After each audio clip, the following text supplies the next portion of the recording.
Hello बच्चों, कैसे हो सब लोग। तो आज मैं आप सब लोगों के सामने में आपका एक पोएम डिस्कस करने जा रहा हूँ। ये लेसन नंबर 1 है और इसका नाम है नो बडीज़ फ्रेंड। तो इसका नाम मैंने क्या बताया, nobody's friend. She had some sweets that she would not share, she had a book that she would not lend, she would not let anybody play with her doll, she is nobody's friend. तो इस कविता का नाम है no buddies friend, मतलब किसी का दोस्त नहीं होना। ऐसा आदमी, ऐसा व्यक्ति, ऐसा लड़का, ऐसी लड़की जो किसी की भी दोस्त नहीं है। She is all alone. तो हम लोग पहले जरा सा वार्मर सेक्शन देखते हैं। Is there anyone among you who does not have friends, if yes why.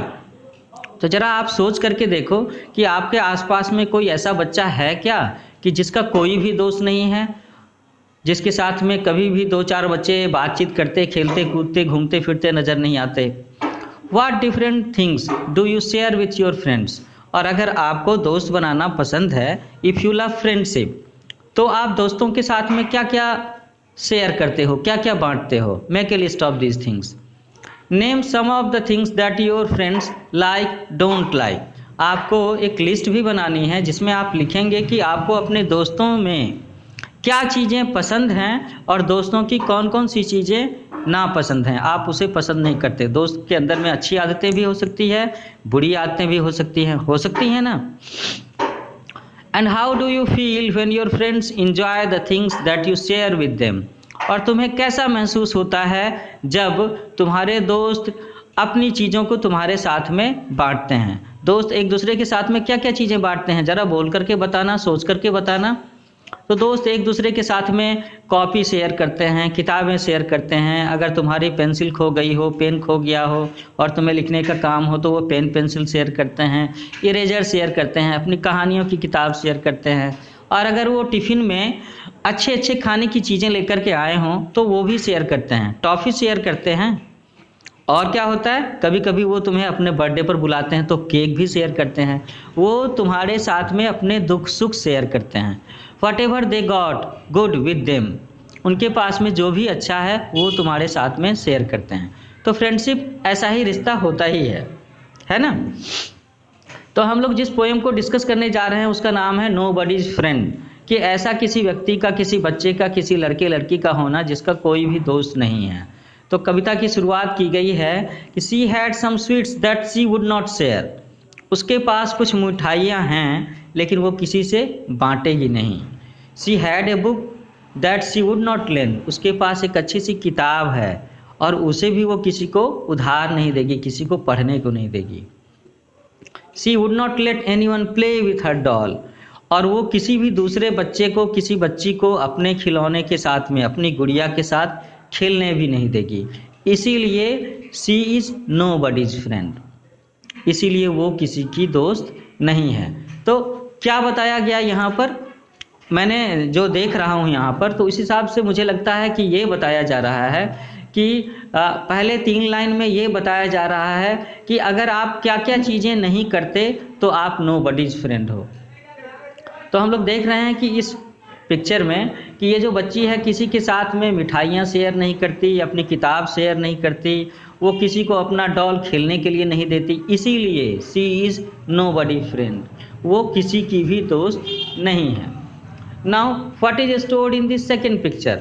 अब इसी कविता में जो अगला पैराग्राफ है, दूसरा पैराग्राफ है, और उसमें जो तस्वीर दिखाई गई है उसमें क्या है, he had some toffee and ate every bit, he had a tricycle he would not lend, he never let anyone play with his train, he is nobody's friend।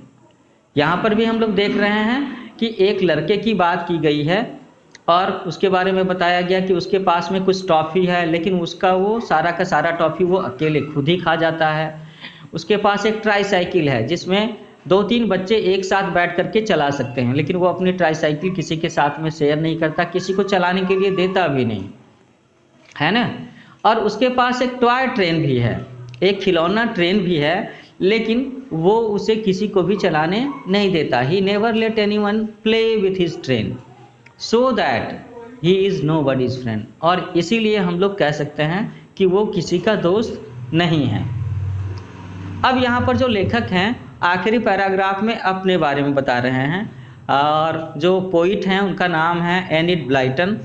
आखिरी पैराग्राफ में वो क्या कहते हैं, और हम लोग देख रहे हैं कि एक तीसरी तस्वीर भी है जहाँ पर कुछ बच्चे एक दूसरे के साथ में मिल बांट करके कोई चीज़ खा रहे हैं।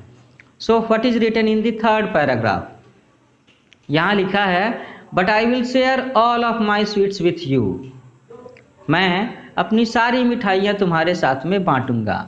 माई ball and my book game I will lend, मेरी जो गेंद है, मेरी जो किताबें हैं और मैं जो भी गेम्स हैं वो सब मैं तुम लोगों के साथ में शेयर करूंगा, तुम्हें खेलने को दूंगा। My ball and my books games I will lend, here's half my apple and half my cake, I am your friend. और यहाँ पर ये मेरी आधी सेब रखी है और मेरा आधा केक रखा है। मतलब लेखक ऑफर कर रहे हैं, ये जो पोइट हैं वो अपने बच्चों से, अपने दोस्तों से, जो बाकी सारे दोस्त भी तो बच्चे ही तो हैं, तो लेखक उनसे कहते हैं कि here is half my apple and half my cake, कि ये देखो मेरी आधी सेब रखी है और मेरा आधा केक रखा है, और लेखक बाकी बच्चों को ऑफर कर रहे हैं उसे खाने को, और आखिर में वो कहते हैं आई एम योर फ्रेंड। तो हम लोग देख रहे हैं कि ये तीसरे पैराग्राफ में लेखक ये बताने की कोशिश कर रहे हैं कि आखिर दोस्त कौन होता है। लेखक यहाँ पर अपने आप को दोस्त बताने की कोशिश कर रहे हैं और अपना फ्रेंडली बिहेवियर भी शोकेस करने की कोशिश कर रहे हैं। वो कहते हैं कि मेरे पास में मिठाइयाँ हैं जो मैं तुम्हारे साथ बांट सकता हूँ, मेरे पास में गेंद है, मेरे पास में किताबें हैं, मेरे पास कुछ और भी घर में खेलने वाले गेम्स हैं, पजल्स हैं, जो मैं तुम्हें दे सकता हूँ, तुम्हारे साथ शेयर कर सकता हूँ। और तो और आखिर में उन्होंने क्या कहा कि here is half my apple and half my cake, कि मेरे पास एक सेब है जिसका आधा टुकड़ा है और मेरे केक का आधा टुकड़ा भी है जो मैं तुम्हारे साथ शेयर कर सकता हूँ, और इसीलिए आई एम योर फ्रेंड। तो इस तरीके से हम लोग देख रहे हैं कि इस छोटे से प्यारे से पोएम के जरिए पोइट एनिड ब्लाइटन ने ये बताने की कोशिश की है कि दोस्त कौन होता है। उन्होंने 2 सीन दिखाए हैं, कुल मिलाकर के 3 सीन दिखाए हैं, जिसमें से एक लड़की है जो किसी के साथ में कोई चीज़ शेयर नहीं करती, अपनी गुड़िया खेलने को नहीं देती, किसी के साथ में अपना चॉकलेट टॉफ़ी शेयर नहीं करती, मिठाई शेयर नहीं करती, है ना। और उसके भी उस पैराग्राफ के आखिर में भी लिखा है कि शी इज़ नोबडीज़ फ्रेंड। और दूसरा पैराग्राफ है जिसमें एक लड़का है और वो लड़का भी कुछ ऐसा ही है, जिसके पास में टॉफ़ी है लेकिन वो टॉफ़ी का एक एक टुकड़ा खुद ही खा जाता है। उसके पास एक ट्राईसाइकिल है लेकिन वो किसी को चलाने नहीं देता, और वो अपनी टॉय ट्रेन भी किसी को चलाने नहीं देता। तो इसलिए लेखक ने उसे भी क्या कहा, लेखक ने उसे भी कहा है ही इज़ नोबडीज़ फ्रेंड। और आखिर में लेखक ने खुद से ये बात कहने की कोशिश की है कि आई एम योर फ्रेंड। लेकिन आई एम योर फ्रेंड उन्होंने कब लिखा, जब उन्होंने उससे पहले ये कहा कि मैं अपनी मिठाइयाँ, आई will share all of my sweets with you, है ना।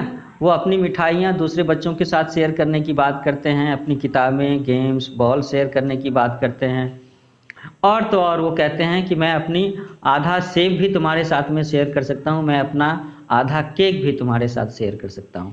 शेयर बच्चों को बहुत पसंद होता है, कई बार बच्चे उसे दूसरे के साथ शेयर नहीं करना चाहते, लेकिन यहाँ पर बात फ्रेंडशिप की है ना, तो इसीलिए लेखक दूसरे बच्चों को ऑफर कर रहे हैं कि मैं तुम्हारा दोस्त हूँ, I can share my half Apple, my half cake with you all. और यही चीज़ इस तीसरे सीन में दिखाया गया है। तो बच्चों इसी के साथ में तुम्हारा ये पोएम यहाँ पर ख़त्म होता है। ये बड़ी अच्छी सी कविता है, बड़ा प्यारा सा पोएम है, जिसमें लेखक ने बड़े सिंपल वर्ड्स में, सिंपल सेंटेंसेज में फ्रेंडशिप के बारे में बताने की कोशिश की है। उन्होंने ये बताने की कोशिश की है कि ऐसे बच्चे कौन होते हैं जिनके कोई भी दोस्त नहीं होते, या जो किसी दूसरे बच्चों से दोस्ती नहीं कर सकते, या जो किसी के भी दोस्त नहीं हैं, नोबडीज़ फ्रेंड।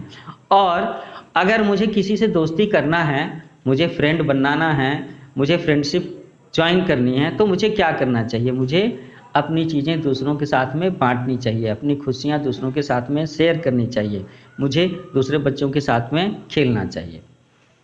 तो ठीक है बच्चों, आगे चल कर के मैं इसका एक फॉलो अप लेक्चर सेशन भी रखूँगा, जिसमें मैं आपको बताऊँगा कि आप इस चैप्टर के क्वेश्चन आंसर का सॉल्यूशन कैसे डेवलप कर सकते हैं, कैसे हर सवाल का जवाब बना सकते हैं, और इसमें जो कुछ ग्रामेटिकल चीज़ें हैं मैं वो भी सॉल्व करना बताऊंगा, आपकी हेल्प करूंगा। आप मेरे चैनल का नाम याद रखें, न्यू एज कोचिंग, और इसे आप अपने क्लासमेट्स बैचमेट्स में भी शेयर कर सकते हैं, उन्हें भी शेयर करने को, सब्सक्राइब करने को बोलें।